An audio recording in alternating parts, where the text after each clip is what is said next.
So, good morning, ladies. How you guys doing? So, all right. Once upon a time, there was a man, and he was walking along the beach, early morning sun, fresh breeze, ocean breeze, and he's walking along the shore, and all of a sudden he sees this young girl standing at the shore looking out towards the ocean. She's got this nice little dress on, she's got like a suitcase right next to her, and she's looking out into the sea. And the man is kind of like, what is she looking at? And so he turns to see what the girl's looking at, and very far off in the distance, on the horizon, there is this big boat, this big ship. And he sees the girl, she's waving her arms up and down like that, and she's trying to get the ship's attention. And the man just thinks to himself, oh, what a silly girl. What is she doing? And he goes up to the girl and he asks her, he says, excuse me, little girl, what are you doing? And she says, I'm trying to get, that's my ship. I need to get on that ship. And the man says to her, but that ship's so far away. How do you ever think it's possibly going to get your attention? And she's waving her hands and jumping up and down. And the man just thinks to himself, oh, goodness, what a pitiful, pitiful girl. She really thinks that this boat is going to stop. And he says to her, look, my dear, there's hundreds of people on that boat. It's not going to stop for one little girl standing on the side of the shore. And just as he's saying that, all of a sudden, the horn on the ship starts to blow. Boo! The boat starts to slow down, and on the very, very top of the deck, the captain comes out of the boat on the top deck, pulls out one of these old binoculars. He's looking at the girl, and the girl's looking at the captain, and she's waving and waving. And after a couple of minutes, the whole boat starts to totally turn around and starts sailing towards the shore to pick up the girl. And the man is looking at this. He's looking at the girl. He's looking at this. He's like, what? That is incredible. That's awesome. How did you do that? She says, well, I'll be honest with you, the captain of the ship is my father. Beautiful story, right? Nice, cute story. I hate this story. I hate this story, and I'll tell you why I hate this story for 3 reasons. But before I do that, I want to introduce myself. I'm Rabbi Rome. Nice to meet y'all. We're going to talk a little bit about this thing called prayer. If I were a regular rabbi, then the story that I told would pretty much have summed up the entire purpose of prayer, okay? When the world thinks about prayer, it's usually thinking of God as an ATM machine. And I have a problem, God the Almighty can help me with my problem, right? And so if I pray, I can put in the PIN code and I can withdraw whatever it is that I need, right? So I'm connecting to God, I'm asking from God, and I'm receiving. And so, the story of this little girl, and she's on the shore, and there's this huge boat that is sailing. And she is jumping up and down to get the boat's attention, and the boat totally changes its course. Why? Have you guys ever stood on the beach and seen a big ship at shore? If you had jumped up and down till you turned blue in the face, you think you would get the ship's attention? You think the ship would change course and come to pick you up? Probably not, right? But why did this ship come to get this girl? Because the captain is her father. When the captain is your father, the whole situation changes. So this is the classic story that if you guys weren't in a regular seminary program, they would say, what is prayer? Prayer is the story of this girl getting getting the attention of the ship, of the captain, because the captain is her father, okay? Of course it's an analogy. Who's the little girl? We are. What's the ship? What? Humanity, life, right? And life is sailing one direction. You're whoa, I need to change direction. I need to do something to change something, right? So how do you get the ship to change direction? How do you get life to change course, so to speak? Means if there's something that's going on that you don't like it, that's not good, you need to change it. Who can help you to change the ship's course? The captain, obviously. Who's the captain? Hashem. Captain is God, right? And so because God is my Father, right? So Hashem can change the entire course of the world and come to save me, right? Great story. Hate it. I hate it for three reasons. Why? One, from the story, it would seem that God is totally oblivious to my situation unless I do something to get its attention. You guys with me? As if like God is like very, very far away. I'm here living my life in my world, and like I need to change something. I need to get Hashem's attention. I need God's attention, so I have to do something to get Hashem's attention. First thing, very, very problematic, especially through like the Kabbalistic and like Chassidic mystical lens of things. God is always, always, always with us. It's not something placed far away. And the other reason that this story is really, really, really problematic, it's because it paints God as an ATM machine. Like, I have a problem, I want to change something. And while, yes, that if we need something, that we can always ask Hashem, because Hashem is, of course, the almighty creator and can really change everything like that, then of course that it's a mitzvah to ask when you need. But that's not really why we pray. According to the Kabbalists, according to the mystics, there is totally different reason why we really pray. So I'd like to kind of go like a little bit in depth to understand what are these two real ideas of why we pray. What does the word tefillah actually mean? Okay, so in order to understand what tefillah actually is, the mystics explain that in the Talmud there is a word that we use to glue two things together. It's coming from the word tofel. Tofel.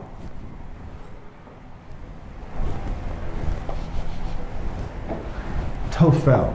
What does tofel? Literally means to glue together. To glue together. To make two things into one. To literally make them one thing.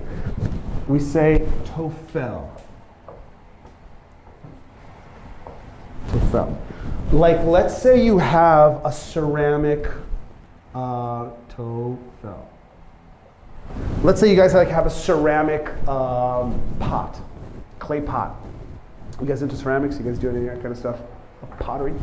So imagine you have like this clay pot and it falls and it breaks. Oh. So if you're a kid, what do you try and do before mom and dad come home?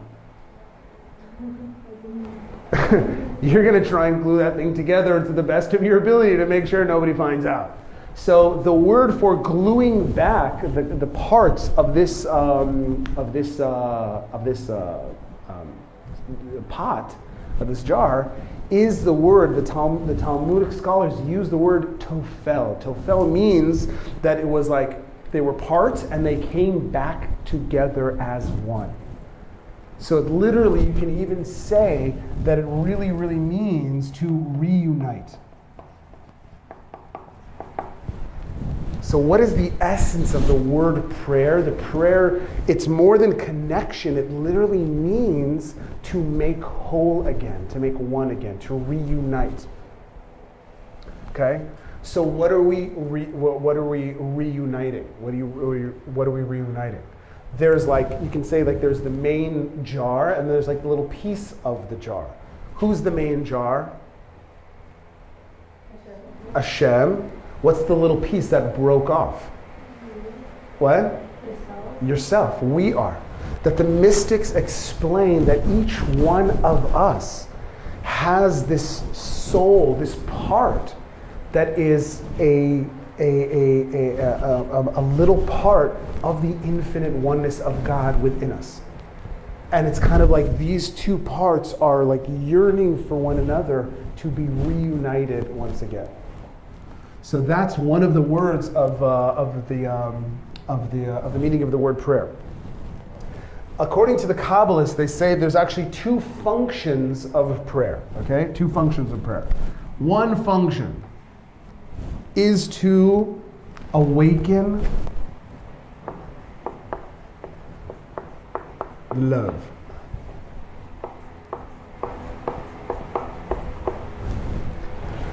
The ultimate function of prayer is not to think of God as an ATM machine, something I need, but the first primary function of love is to awaken the experience of love, a very, very, very powerful and deep love. There are two types of love that we're actually talking about. Okay? What kinds of love are there? So according to the Kabbalists, there's two kinds of loves. There's a love like water,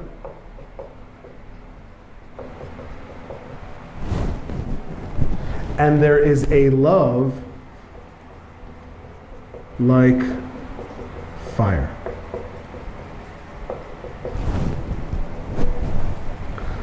First function of prayer is to awaken both of these kinds of love. What is the difference between this kind of love and that kind of love? What do you guys think? What's the difference between a love like water versus love like fire?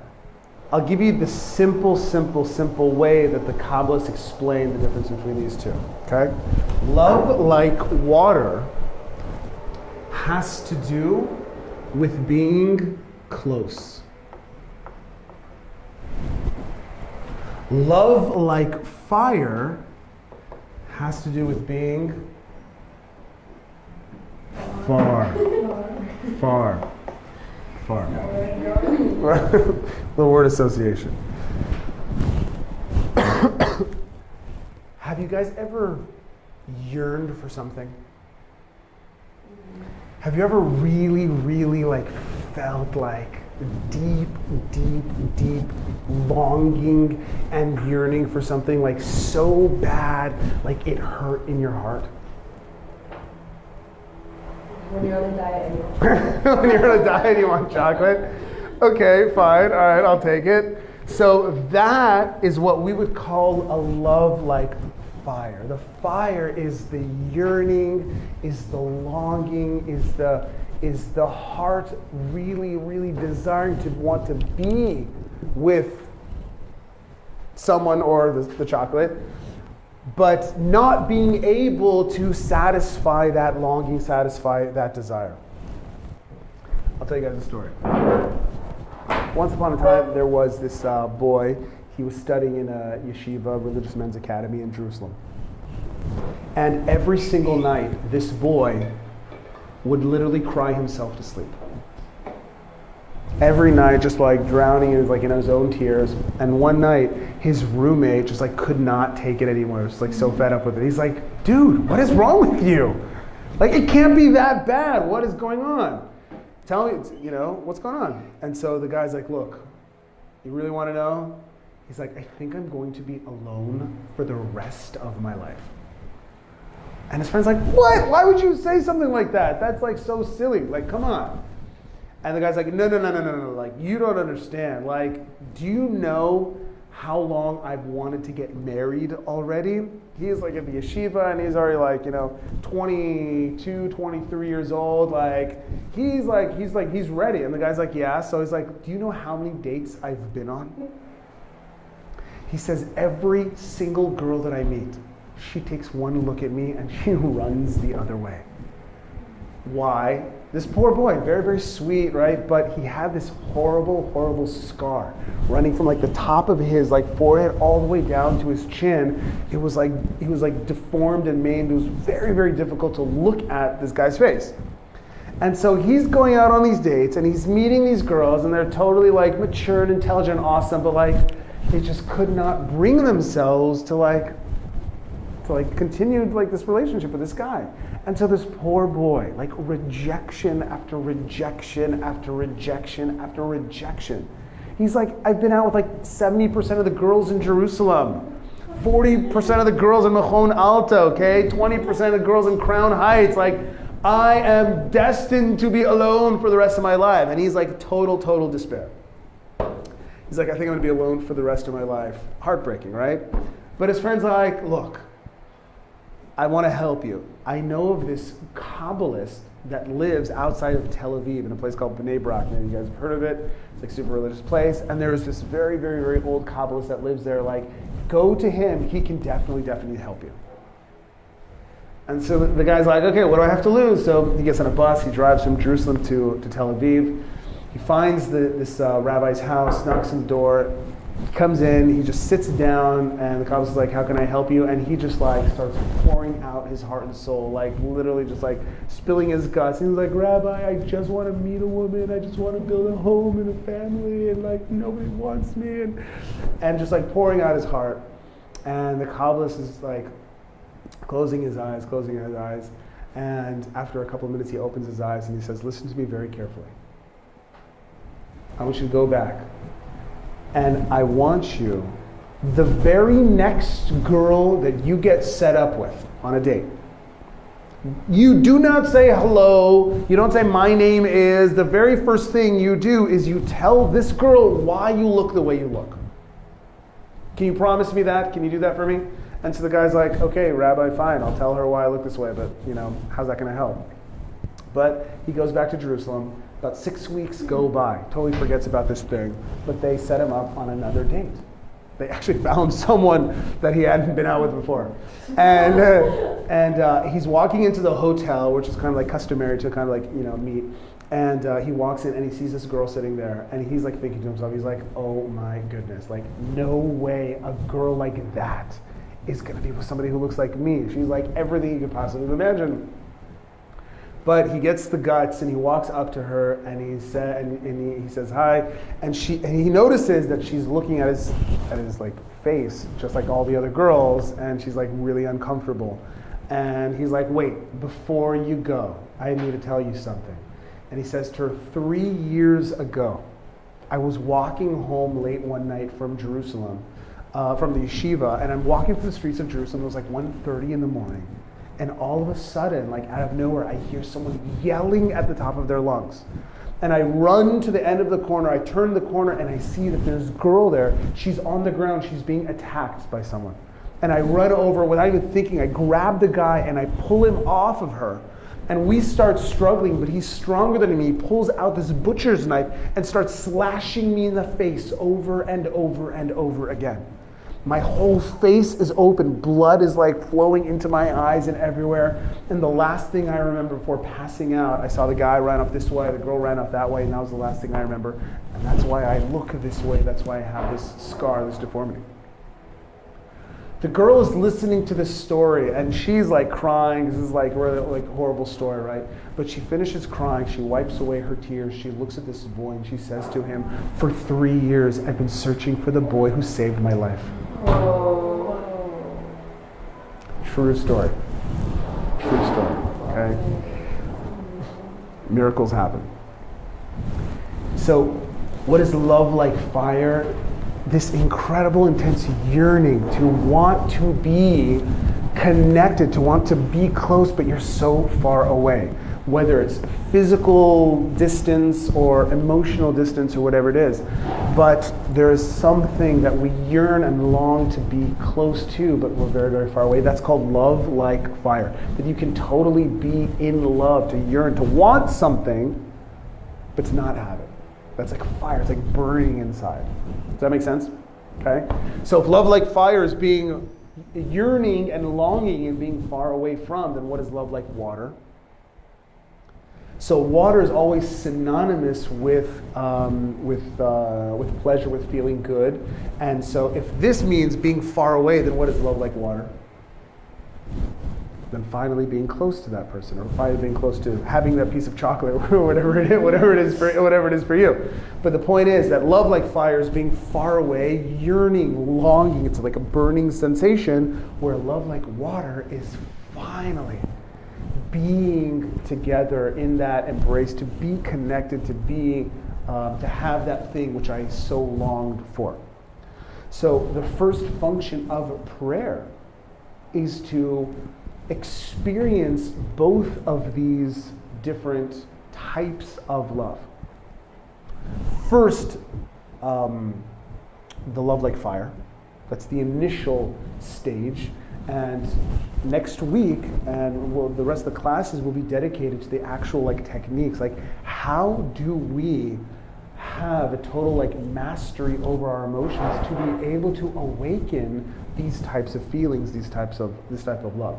And so first, love like fire, to feel the heart wanting to connect, to want to be with Hashem. Because what's interesting in the Kabbalah and the Hasidic tradition, there was a new innovation as to the way we experience a relationship with God. Again, if I was just a regular rabbi and this was a regular place, there would be two main types of relationship when we're talking about us and God. What would those two be? Father. Father, that's definitely one of them. Avinu Shebashamayim, our Father in heaven. There's a relationship we are Bnei Israel, the children of Israel, God is our Father, and we are the children. That's one. The other one is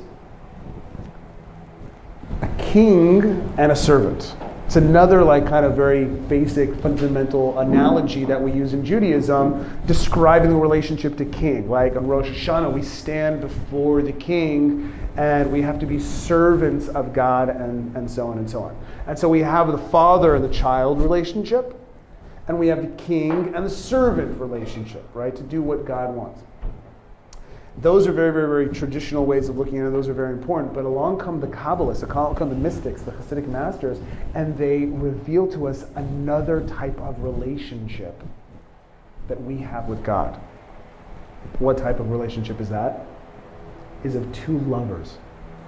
Two lovers yearning for one another to be able to come back together and to be reunited with themselves. So God is kind of like the groom, and then each one of us is symbolically the bride. That's why on Friday afternoon, there's all these poems that we sing Friday night before Shabbat. You guys ever heard of the song called Lecha Dodi? What is Lecha Dodi? Lecha Dodi likrat kala pnei Shabbat nikabla. Go out, lover, to receive your bride, for Shabbat has entered. That Shabbat represents this cosmic union, this reunification, this cosmic wedding between God and the Jewish people. So there's father-child relationship, there's the king and the servant relationship, and here we're talking about the male and female relationship, a man and woman relationship, or the intimate loving relationship. Okay? So we have love like fire, which is I really want to be with this person, but they're so far away. And then finally love like water, which is finally being able to enjoy the presence of the other person, finally coming close back together again. One is to awaken the love. Two, personal transformation.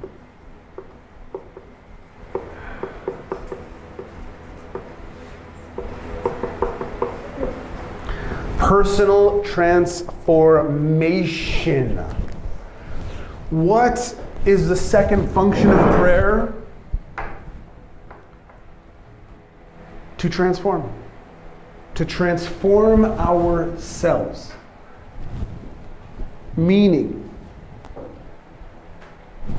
that before you pray, you're one person. After you pray, you are a different person. And that one of the most basic ideas within the Kabbalistic and the Chassidic philosophy is of personal refinement. So, have you guys learned about the different mechanics of the mind, the different types of soul? Maybe I'll just kind of very quickly go that when we talk about the soul, so one of the innovations of the Chassidic movement is that we actually don't have one soul. Whoa. We actually have two souls. Two souls? What? Are you kidding me? So what are these two souls? Have you guys learned about this? Or you guys? Briefly yesterday. So what are the two souls? One is that I have this essential part of me called the divine soul, Nefesh Elokis. And that part of me is literally a part of God.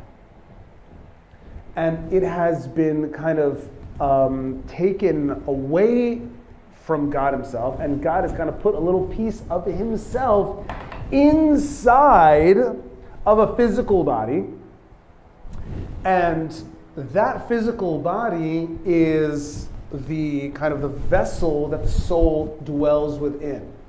And that would be okay, except that before the soul, the divine part of the soul that comes into the body, as it comes into the body, there is actually another soul already in the body that is waiting there for it.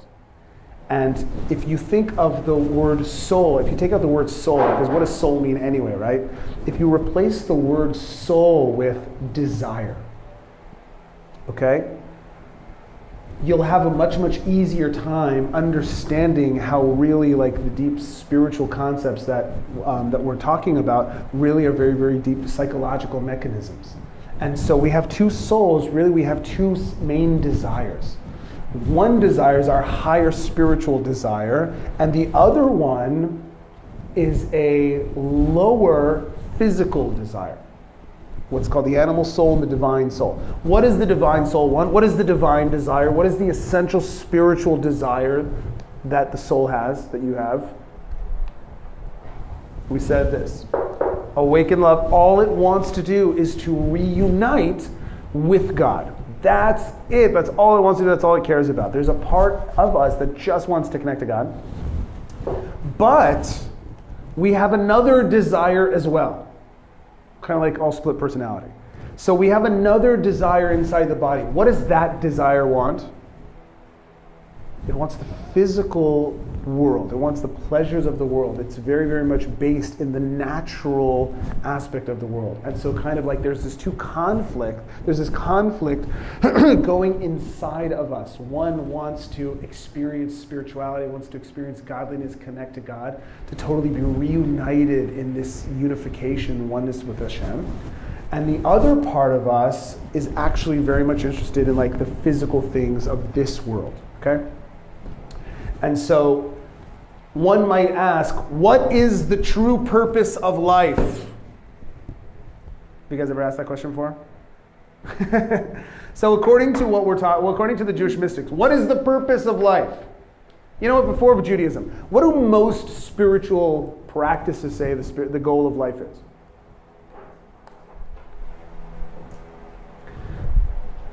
When I was in India, okay, studying to be a Buddhist monk, so there's the Four Noble Truths. Anybody study a little bit of Buddhism, Eastern philosophy, kind of, sort of? Four Noble Truths. What's the first noble truth in Buddhism? Life is suffering. Okay? First, right off the bat, to live a physical life, only about this life, it's just suffering. Why? Second noble truth. What is the cause of suffering in life? What? Wanting. Cravings and attachments and desires. So long as we crave things in this physical world, then it will ultimately enslave us and will ultimately cause us suffering. And so if I want to be a good Buddhist, what do I want to do? If I want to be happy, what do I have to try and do? Get out of this world. All real spiritual paths, what do they mainly focus on? On what happens up there. To get out of this physical world, this prison, and to be able to experience the bliss and the ecstasy of spiritual living, spiritual existence. Where does that usually happen? in the next world, afterlife, whatever you name it. But according to Judaism, what is the purpose? Judaism is like, oh man, come on. It's easy to be holy sitting on the mountaintop, okay? Disconnected from the world, right? Not engaging in society. Judaism is like, let's see you be holy sitting in rush hour traffic. Let's see you be spiritual, paying bills, having a job, raising a family, having relationships. So Judaism is like, our goal is not to try and get out of this world, but our goal is to try and bring God into this world.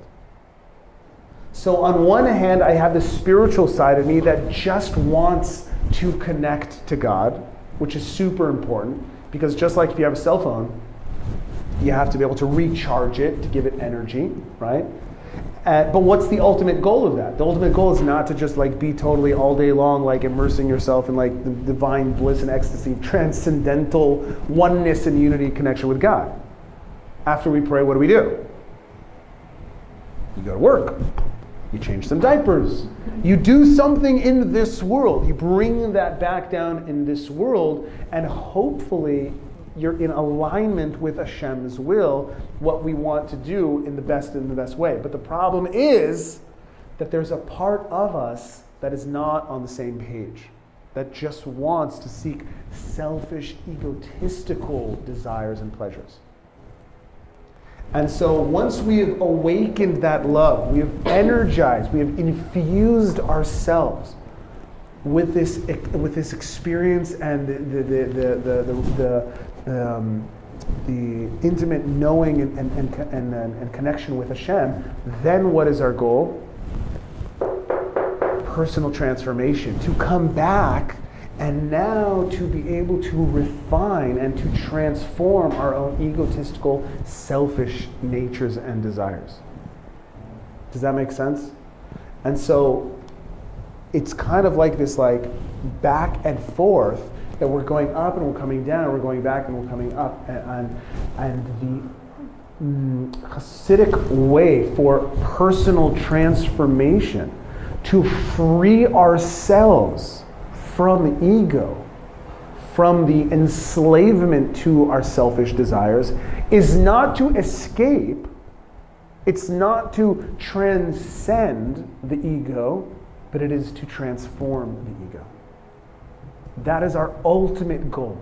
That God has created you exactly the way who you are supposed to be. That every single one of us has been given these incredible skills, talents, abilities. You have these God-given gifts. No two snowflakes are the same. No two people are the same. And Hashem's like, I need you to be you. No one can do what you can do in this world. But we have to make sure that I am really tapping into my true potential and really aligning who I can be with what Hashem wants me to be. So to be able to take all of my skills, my talents, my desires, my abilities, and to align them and say, okay, wow, Hashem has made me this incredible being. What does Hashem want from me? How am I supposed to use my abilities? How am I supposed to use my unique gift in this world?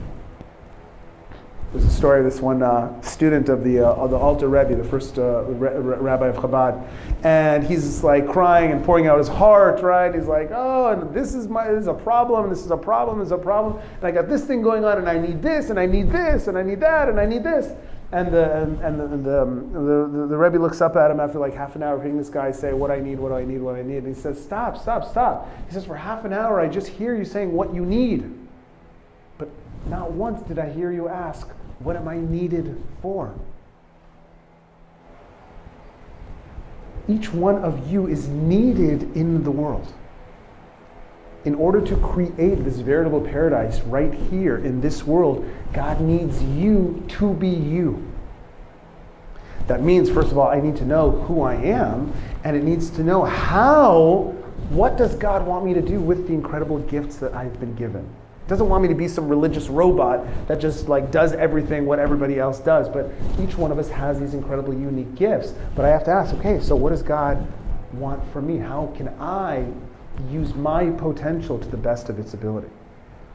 And this is the real idea of personal transformation. The things that I am a slave to, I need to be able to free myself, but to transform those things into helping me, into becoming tools for allowing me to really live an extraordinary life up to my fullest potential.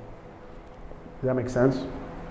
So, one, we're awakening the love, but then really the real main point is to bring that love and to infuse us with this motivation and excitement and enthusiasm for personal transformation, to be able to transform the ego, not to transcend it, but to be able to transform the ego. One of the most important kind of aspects of Jewish prayer, which is this idea of total transformation.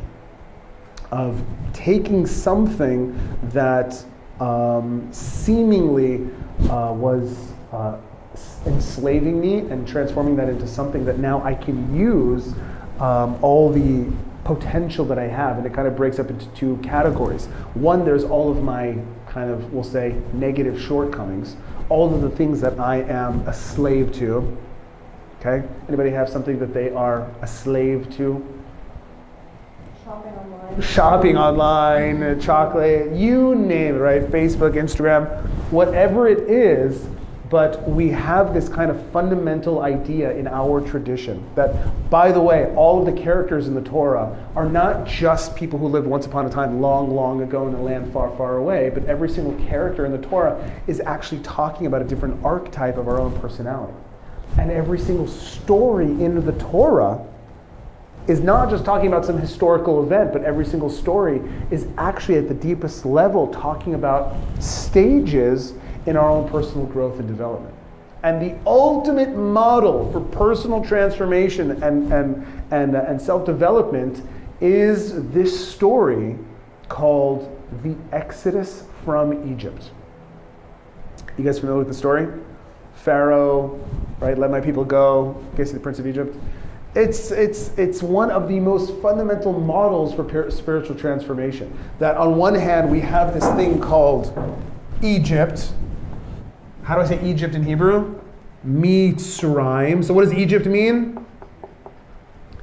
I have no idea. But what does Mitzrayim mean? In the original, what does Mitzrayim mean? Mitzrayim literally means a place of limitations.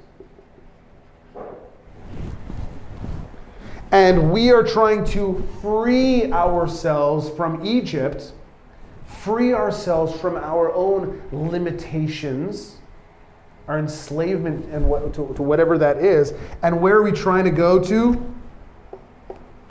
Where's our ultimate destination? Israel. So Israel, yes, is a geographical place, but if we're using this as a model for personal transformation, these are two different states of consciousness. This is a state of consciousness that a person is being limited, is being confined by his own self, whereas Israel represents of total freedom, liberation.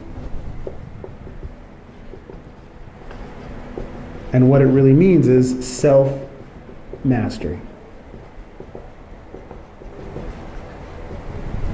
Self-mastery. Israel literally means a place of self-mastery and freedom. And so we have this kind of model that we're trying to come out of Mitzrayim and into the land of Israel, leave this consciousness where I am enslaved to my own behaviors, to my own negative emotions, and to maybe all of the mental limitations that I might put on myself, and to be able to enter into a place of total freedom, total self-mastery. What is the mechanism that helps us to free ourselves from our limitations and to truly embrace the awesome power that is you? That is called prayer.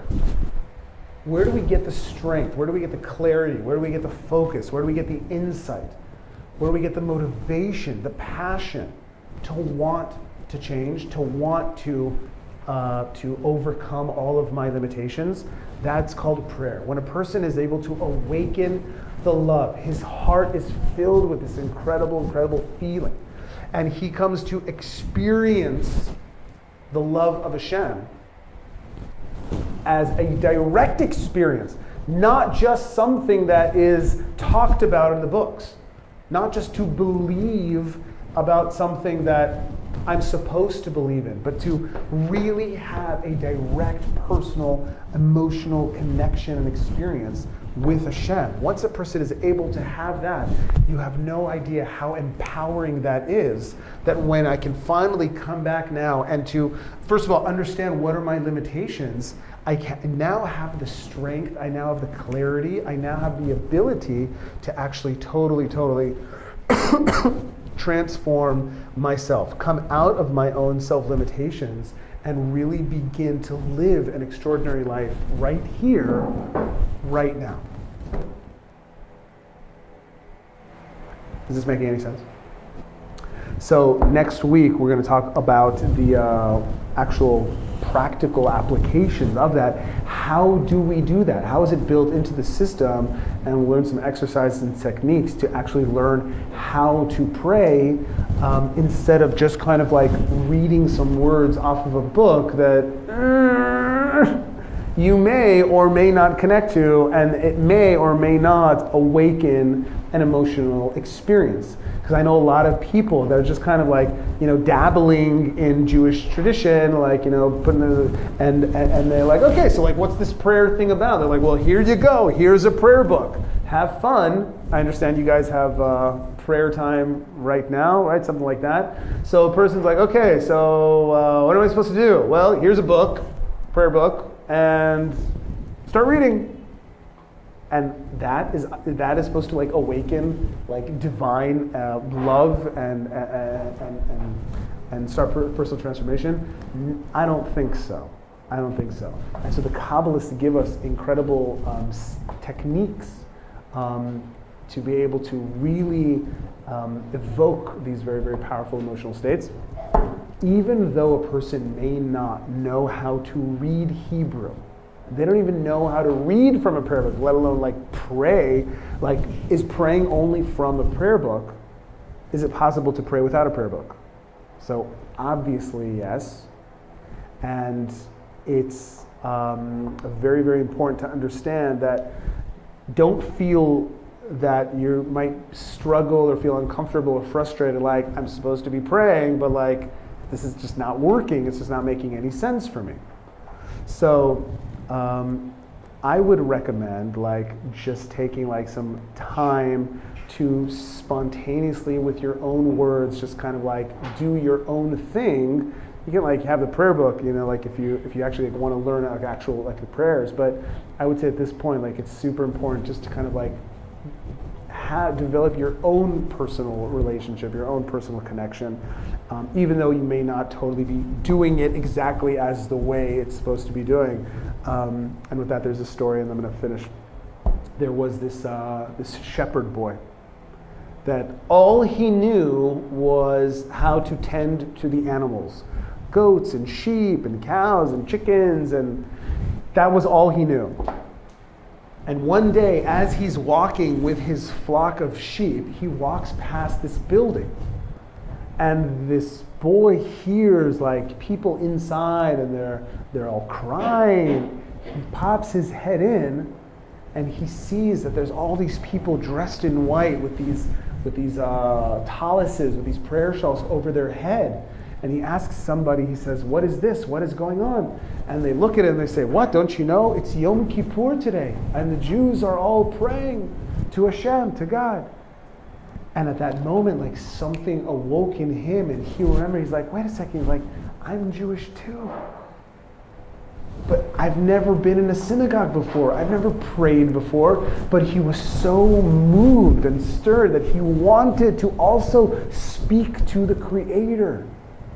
So he walks inside, leaves his sheep outside, he walks inside, he grabs one of these prayer books, and like he doesn't even know like which way to like to hold it. Like he's totally illiterate, doesn't know how to read or write, and he's like holding it upside down, and he's like, he sees everybody like, you know, inside, and like they're davening, they're praying, and what am I supposed to do with this?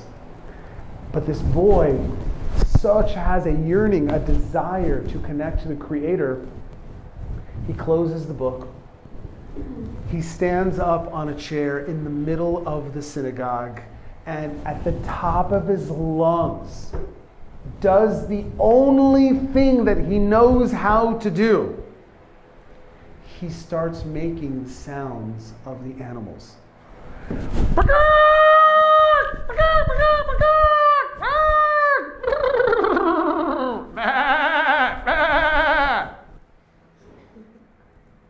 Can you imagine? In synagogue, on Yom Kippur, the holiest day of the year, there's this boy making these animal noises in the middle of the synagogue at the top of his lungs. And of course, all the rabbis, the elders, like, what are you doing? What is this? Oh, you're desecrating Yom Kippur. What is this craziness? And the boy's like, I'm sorry. I'm so sorry. Like, I wanted to pray too. But like, that's the only language I know. And there was one rabbi there who wasn't just a regular rabbi. He was like this Jewish Jedi master called the Baal Shem Tov. He comes over and he hugs this boy.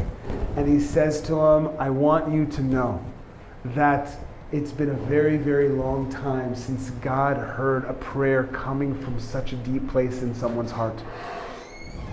And so this is the shepherd's story of how every single person, regardless what level you might be on, how well you might know Hebrew, how you might think that you're supposed to do it, but just by spontaneously speaking from the heart and just expressing your yearning, your desires, your fears, your passion, or whatever it is to want to try and to transform yourself, to become the best version of yourself. You can do that in any language, whatever makes you feel comfortable. So that's kind of a tip for me for at least starting off this week, and then next week we'll go into a little bit more advanced techniques.